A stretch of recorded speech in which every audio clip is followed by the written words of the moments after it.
guys, and welcome back to my channel. I hope you are all well. Thank you so much for tuning in. Today we'll be filming this look, so if you want to know how, then stay tuned. A proper eye makeup tutorial here on my channel yet, so stay tuned and we will jump into it. Prepping my eyes with the Natasha Denona High Glam Concealer. So I love this concealer anyway for underneath my eyes, but I'm just gonna prep my eyes with this one. Using the 2T4 brush from MAC, I'm just gonna go in and blend that. So I like to do eyes before I do any skin makeup, just in case I get any fallout all over my lid right into the inner corner, just to get away any sort of like discoloration in the eyelid.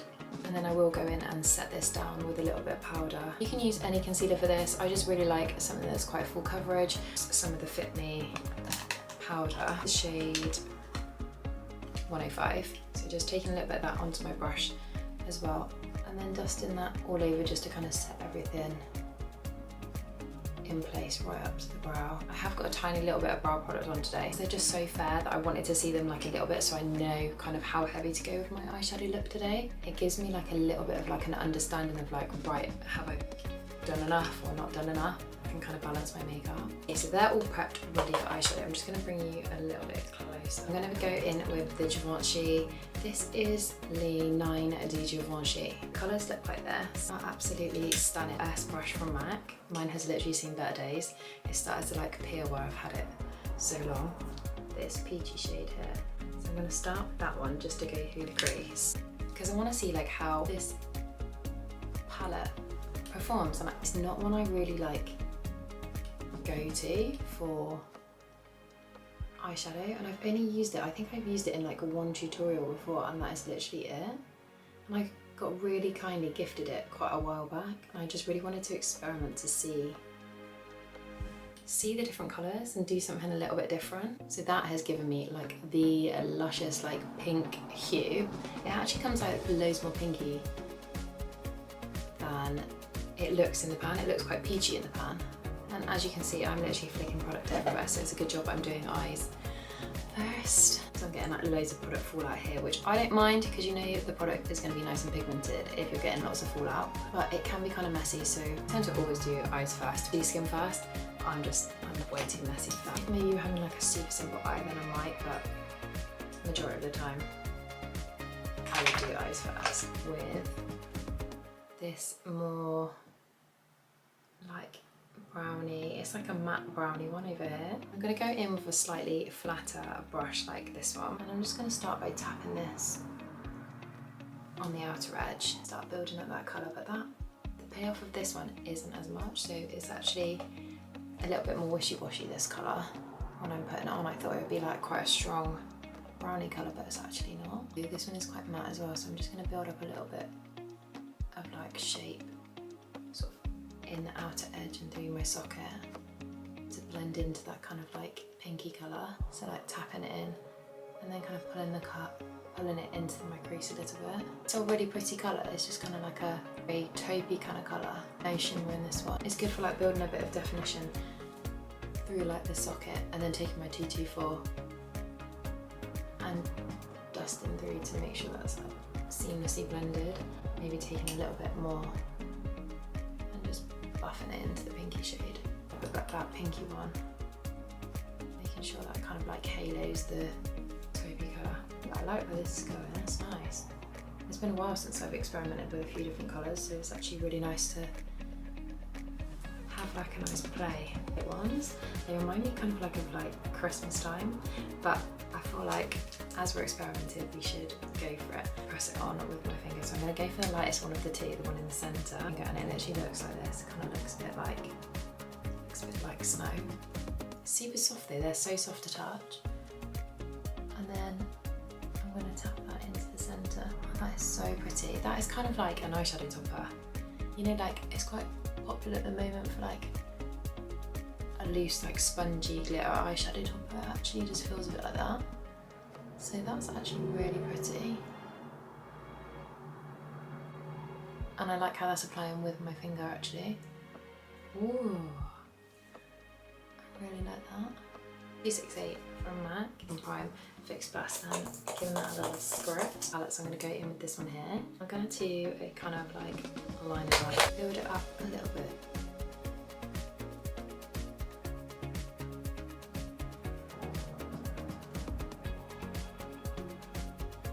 A bit in the inner tear ducty bit here, and then stop in this section and then carry on from there, so it kind of creates a nice like swooping effect, and I actually really like that. I'm going to get a little brush and give it a little blend. Oh my god, this is a 217, but please don't judge me. Like, I actually think I had this brush since I started at MAC all those years ago. So I'm just going to go in and give this a really nice blend on the edges. And don't worry about being too particular at the moment, because I'm going to resharpen everything up in a second, but I want it to be like a bit smudgy. Pulling out, kind of making a wing, and then turning the brush around the other way to come back in.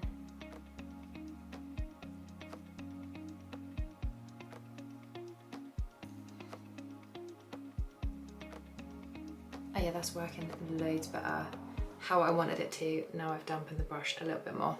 Yeah, that's much better. Right, let me make the other side a bit stronger.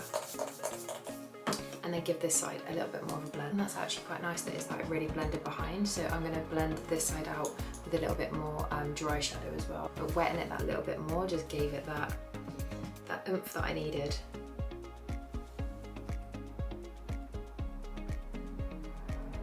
Go in with my 217 with that shadow and just give it a good blend, because this side is so much more blended and then stronger like underneath. So I'm going to copy that on the other side. Make sure they are even. It's even like disco vibes. Now I just need to go out. Someone call me up and tell me. Let's go out.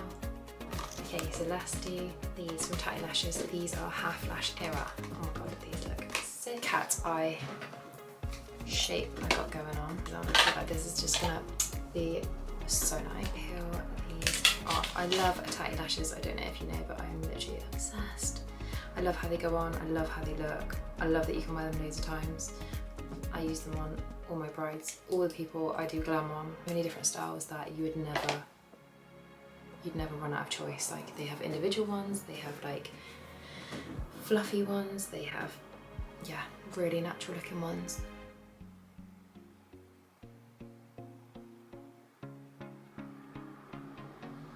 When I say they literally have like a set for whatever you're looking for. If you want to look like you're not wearing lashes, have like a no lash look, you want like absolutely ginormous lashes, they have massive lashes too. And you know what, when I first started freelance, I bought loads and loads of like proper lashes, because lashes were like so in, like everyone wanted to look like they were wearing lashes, like bigger better. And now it's all about like looking like you're not wearing lashes, which is also a vibe. It's nice to have, like, especially on your wedding, like you don't want to look back on photos and be like, oh my god, why did I wear like horrifically big lashes on your wedding day?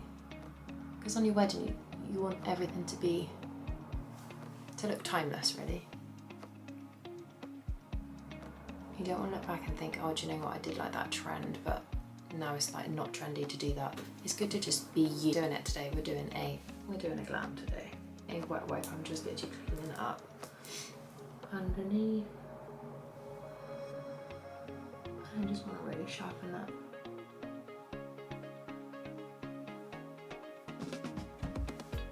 Take it down just slightly. I don't want it too long. That is probably perfect. So just using this to kind of clean everything up.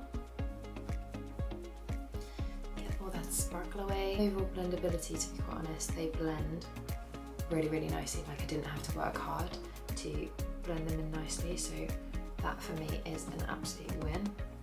Okay, now I'm going to go in with some brow product and just tidy up my brows. Anastasia Dip Brow Pomade in medium brown, this one. I have not used this in so long, so it's like quite a thick, like creamy texture. I'm just taking it on another angled brush. I haven't used a pomade for so long. I'm normally like a pencil and a gel kind of girl, but I'm really wanted to add some hairs in and give a bit of definition today, do something a little different.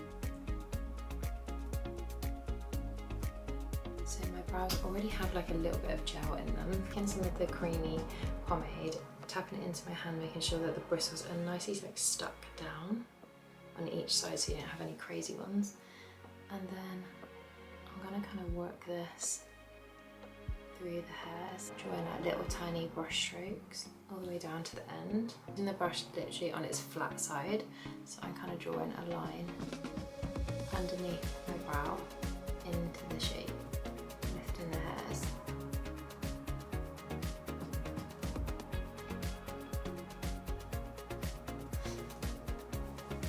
And I think that's probably enough.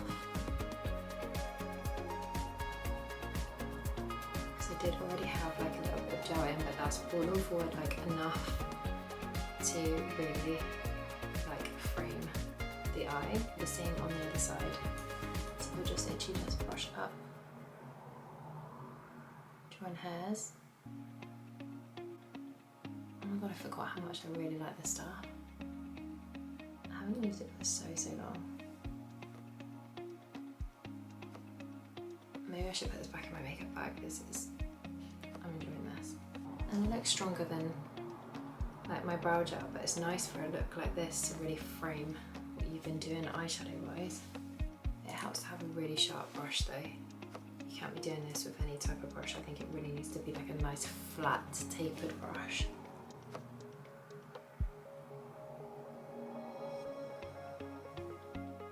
I think they're as even as I'm gonna get there.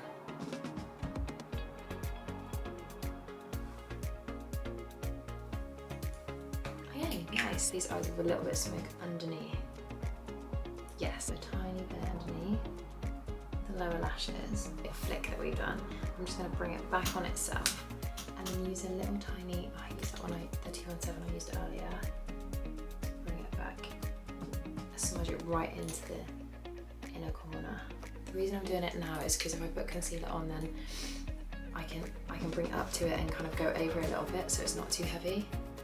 Whereas if I try and do it on top and I have some fall down still, it could ruin my concealer, and I want my base to be literally flawless. So I will do the majority of it now, and then I can take it down a little bit with when I put my concealer on. That into the lashes, like so, and then take this fluffy brush and just blend that right in.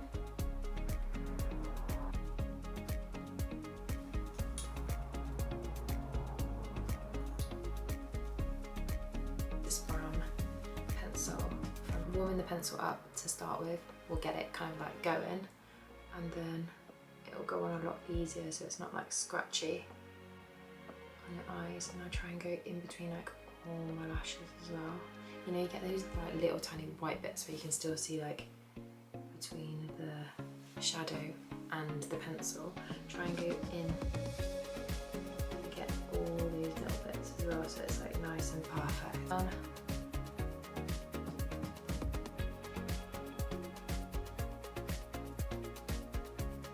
These are the little things that make the biggest difference at the end. Taking the time to do these extra steps is always worth it. I used to like do someone's makeup and then be like, why did I not timeline their eye? Like it would have just made that eyeshadow look, and everything looks so much more finished. It's never until you like look back and you think, oh my god, I could have just done that. This is the finished look. If you'd like to see how I created the skin, please see my other YouTube video. Thank you so much for watching. I really do appreciate you. Please don't forget to subscribe to my channel and stay tuned for my next one. See you soon.